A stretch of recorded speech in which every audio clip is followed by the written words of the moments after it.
Hi, I'm Vincent with FPS Productions, and I'm here today to talk to you about your camera. Let's start with the basics. Your DSLR has two main physical components, the body and the lens. Now, the body is what captures and stores the image, while the lens is what determines how the image will look. Now, there are three basic settings in photography and film. You have your ISO, your aperture, and your shutter speed. These three settings will determine how the camera intakes light and how it eventually affects your image. ISO, or ISO sensitivity, is the measurement of how sensitive your camera is to the light, in which the lower the ISO, the darker the image, while the higher the ISO, the brighter the image.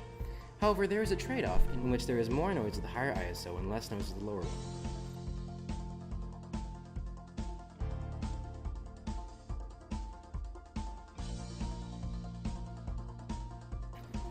In photography, it is recommended that you use a higher ISO in low light situations or indoors, while you use a lower ISO while outside on a bright day. Aperture is how wide the hole at the back of the camera lens is. It's measured in f-stops. The larger the f-stop, the smaller the opening, and the smaller the f-stop, the wider the opening.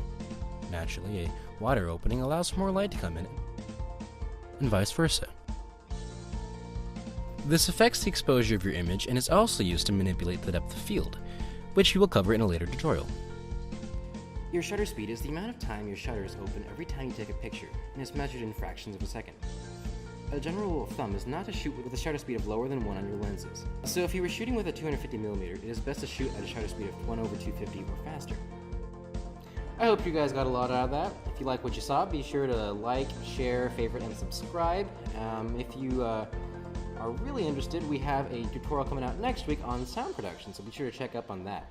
This has been Vincent with FPS Productions, and I will see you next week.